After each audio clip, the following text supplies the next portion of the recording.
everybody, and welcome to the Building Excellence podcast. Guys, we're in a phenomenal series. It's called uniquely How to Be Unsuccessful. And for those that are new to the Building Excellence podcast, this is a podcast that's just put on by a bunch of leaders who feel like that they've learned a thing or two in life, and they just want to do their best to drop any nuggets that they feel could be helpful to help you build excellence in some area of your life. So we're going to dive in today. So right now we're at the end of this series of how to be unsuccessful. And at the end of every series, we love to have this moment that we call candid wisdom. Okay. This is an interview style moment that we interview different people who are building excellence in life. And we just ask them candid questions and we ask for their wisdom. Okay. One of my favorite scriptures is walk with the wise and grow wise. I know that it's transformed my life in ways I cannot imagine. The people who have just shared wisdom with me. And so my prayer is these moments bless you just the same. And so right now, what I'm going to do is just kind of allow my guests to introduce themselves. And so guests, I want to begin with my left. If you wouldn't mind just telling everybody who you are and who you are to me. And then after that, we'll allow you to introduce yourself as well. Perfect. And so name and maybe if you're married, talk about that and how many kids you have and then what you do for a living. Hi, I'm Devin Walker. I am the wife of this guy right here, That's my wife. Dwayne Walker. I call him my lovey. We have 3 kids and 2 girls, 1 boy. And what else What did do you do say? for a living? I own a boutique. It's called Salt and Sage Boutique. And I'm also in insurance with this lady over here. And so, yeah. What's your role with her company? I'm her supervisor. So you supervise I'm her? a supervisor. I don't supervise her. I supervise her team. Okay, that is awesome. Okay, She's the everything next. at the office. Yeah. So my name is Narissa Berry. I'm her mother. Yes, she Plot is. twist. Yes. Yes. How often can you get in the podcast and actually interview your mother-in-law, right? This is special. It is so amazing.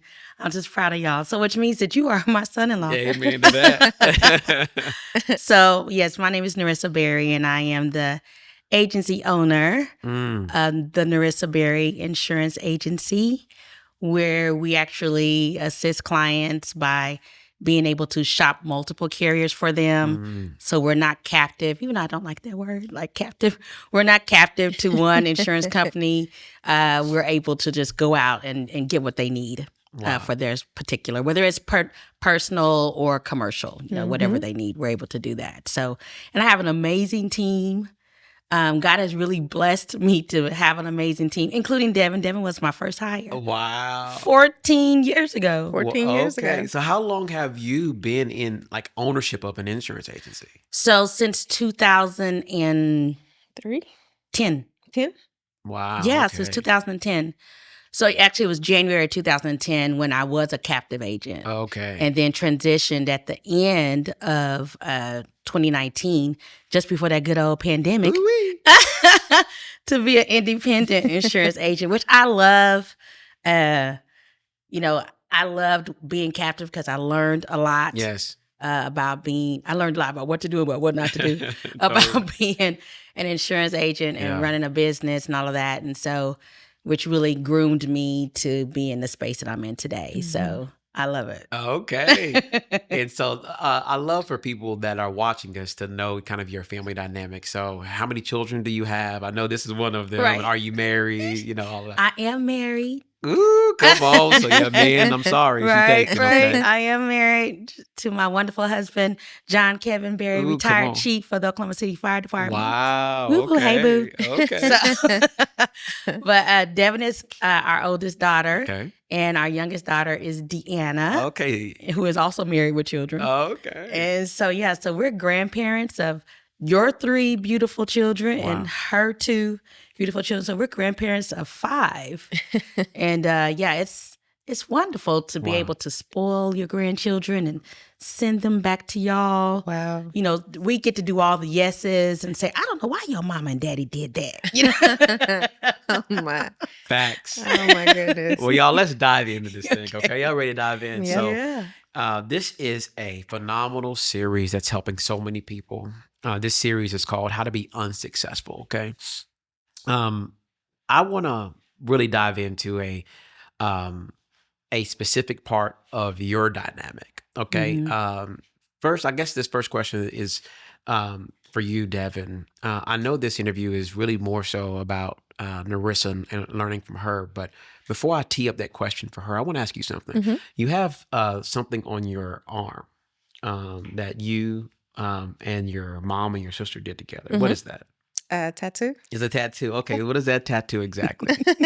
It's 3 triangles. Okay, what does that 3 triangle represent to you? So it represents the 3 of us. So we're the triangle. Okay. And there's 3 triangles here.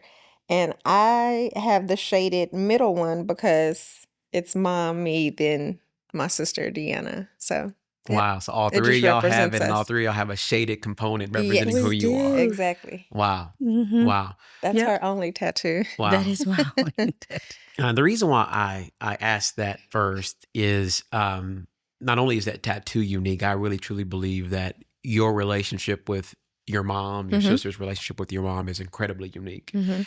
One of the things that I've admired about Narissa, and I wish Narissa knew how many other people admire about you, is the level of relationship that you have with your daughters. Yeah. It's something I've never seen, like, on the planet. Okay, I know a lot of folk. All right, and I haven't seen a grown mom with grown daughters have a relationship this strong.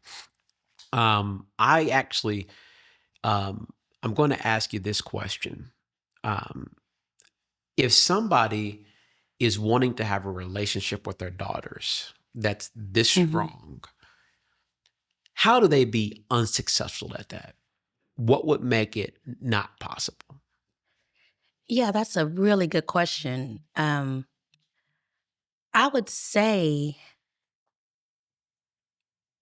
it's a matter of not respecting who they are.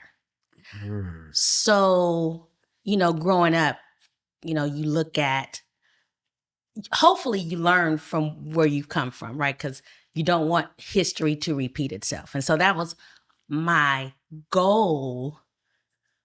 And not to say that, you know, I had a horrible childhood or things were just bad or I don't hear anything, any of that. you know. Yeah.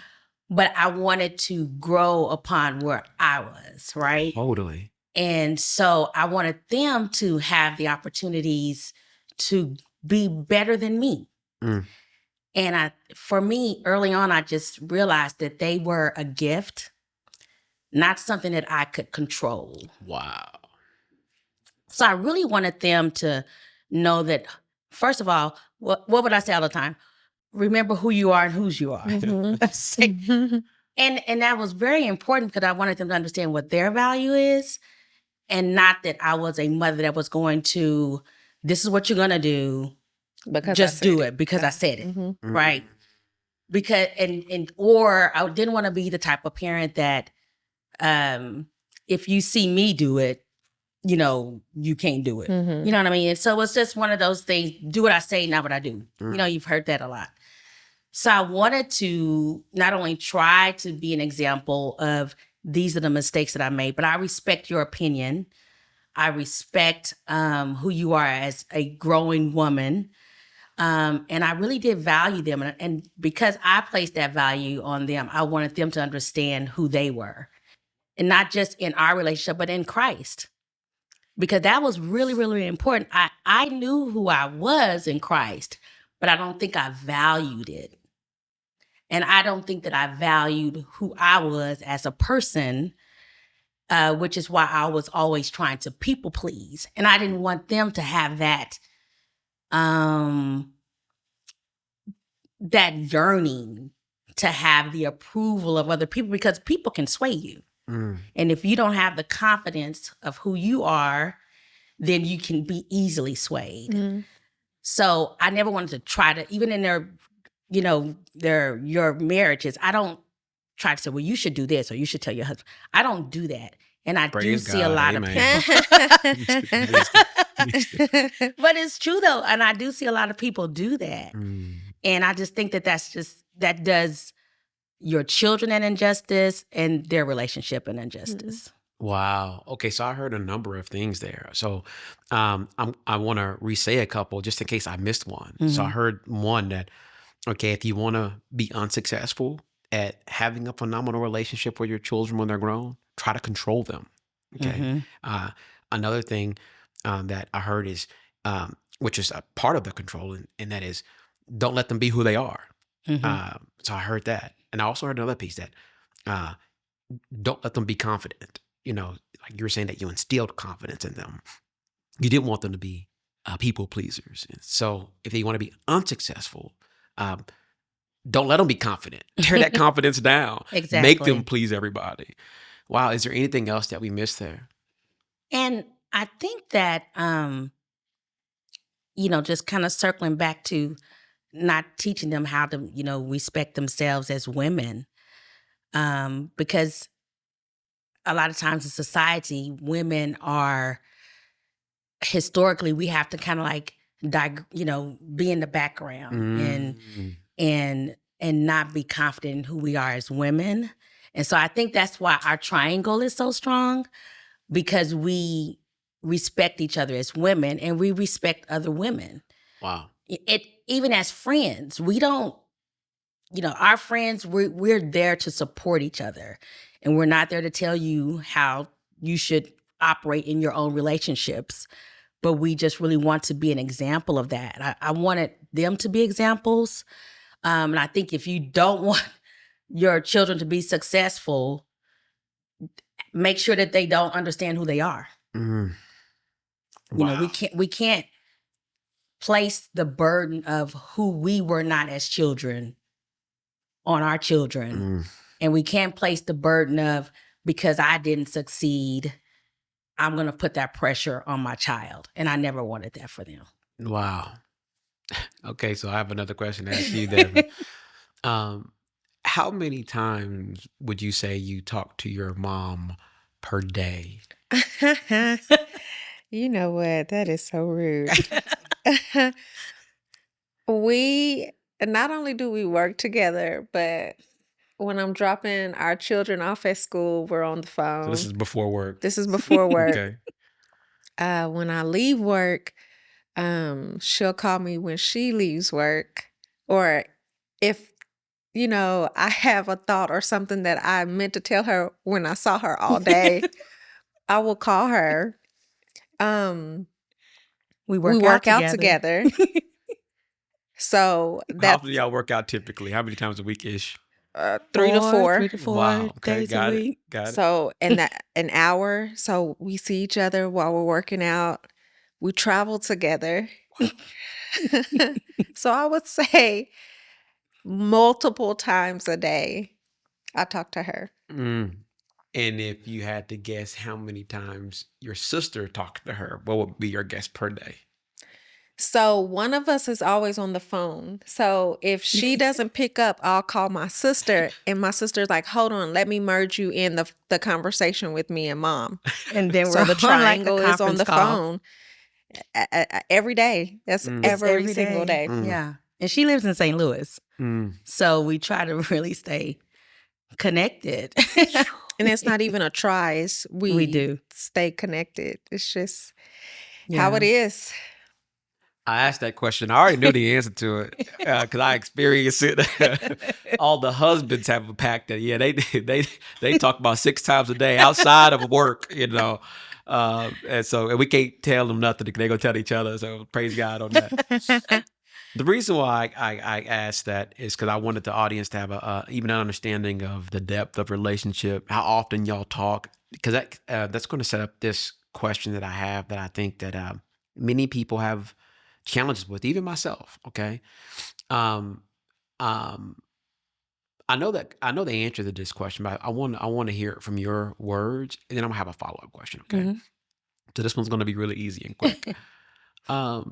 Do you and Devin, or you and your other daughter Deanna, ever disagree? Every day. We actually disagreed on our way over here. We did. Okay, great.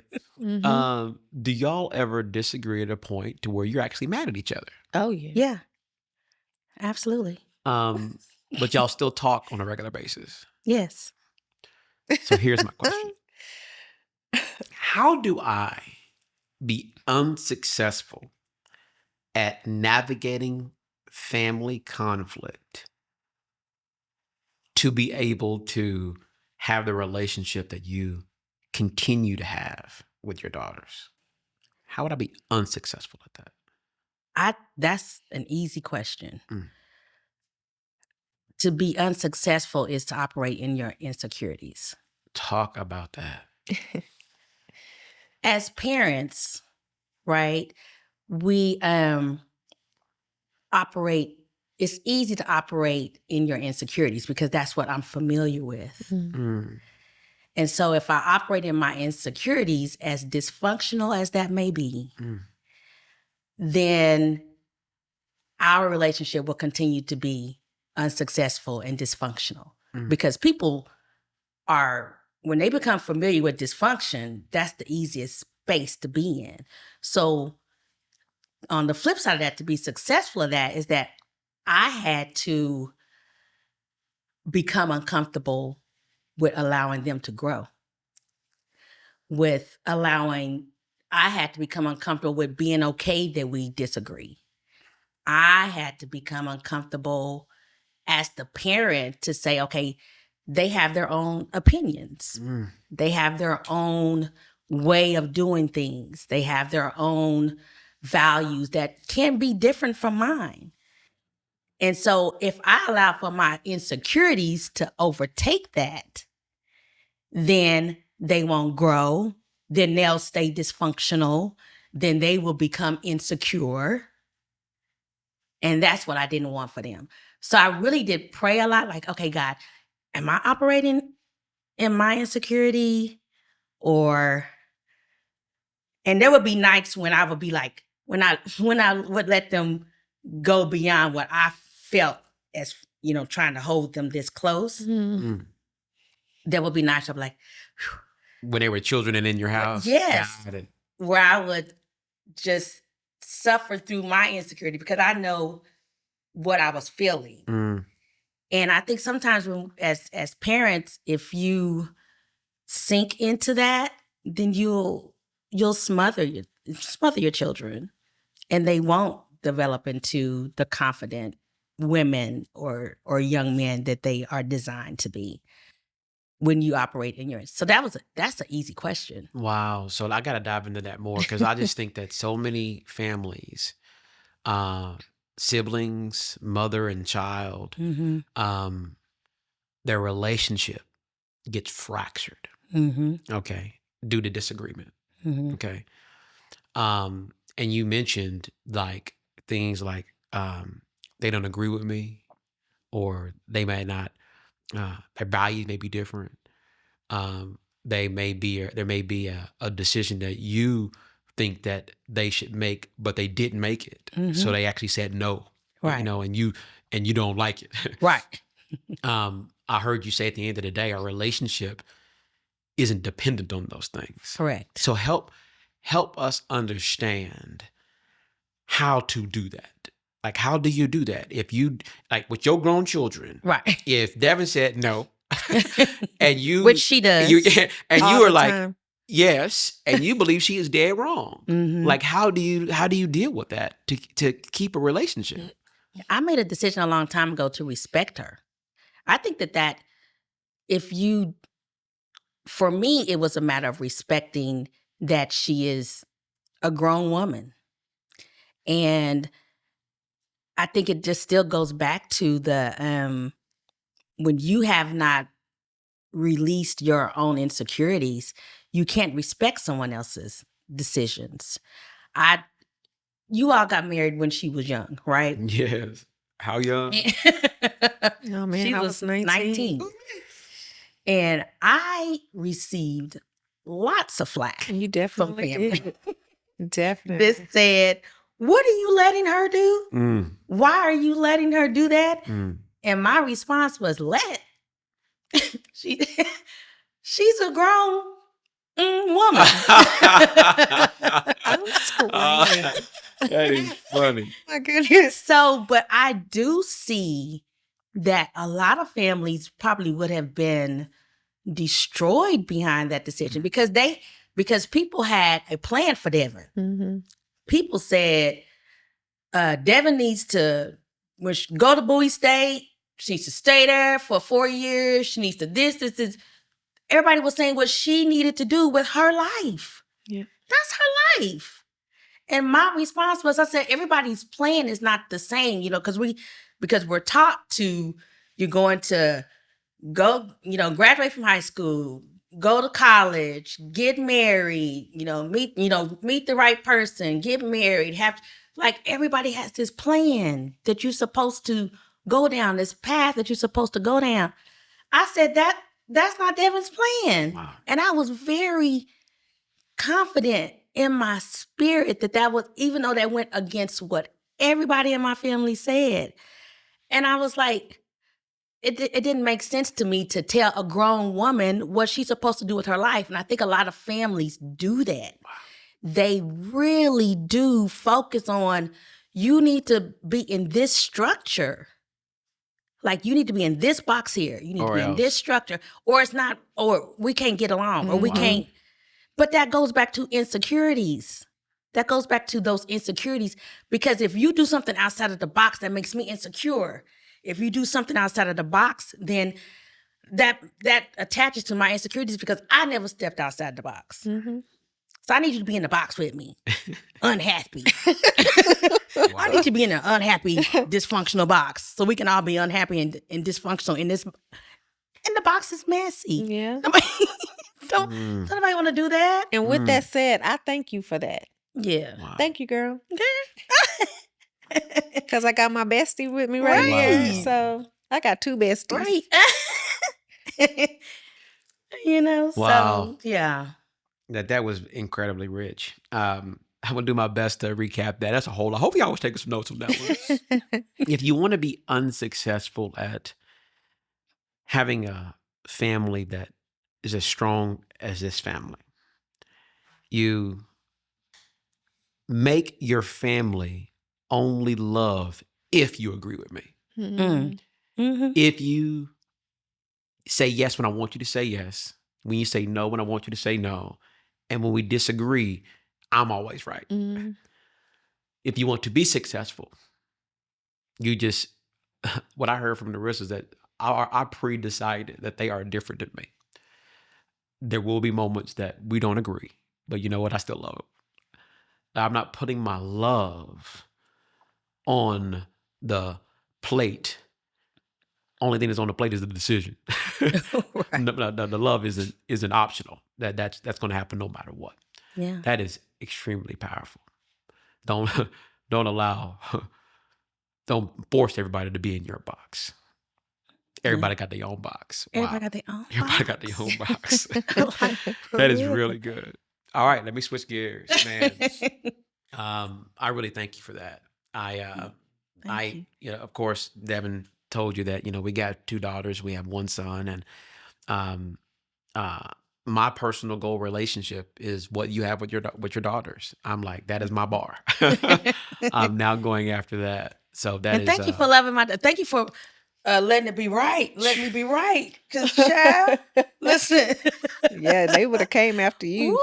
Woo, You would have been woo, in some honey. mess. And let's just be honest. Let's say it didn't work out, Mhm. but then what? So Yeah. people can't make their own mistakes. Right. Yeah. Like there is so much truth to, marry later, because you're going to have more wisdom. Okay. Yeah. But at the same time, there's also truth to, if I didn't marry you then, you might have married somebody else. That Yes. girl moved out of state, y'all. I'm like, hey man, listen, I got a problem with that. So I mean, so they both could be true. They both come Yeah. with their challenges. So us marrying early, we were faced with early marriage challenges. You Yeah. know, We were kids. yeah, we were kids. We Yeah. were Right. kids. So we grew up together in marriage, right? Right. And so, Yeah. My spirit felt so at peace. wow.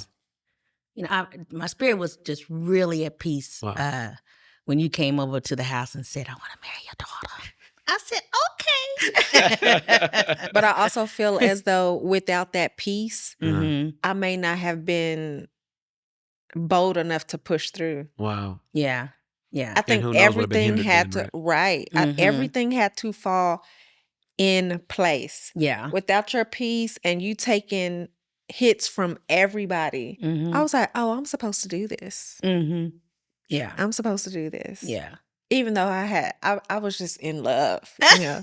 But you put the cherry on top. Like, this is it. Yeah. All right, Listen, last question. I here. will take it for these girls. We already know. let's just Anybody be who know clear. you know that. Do that.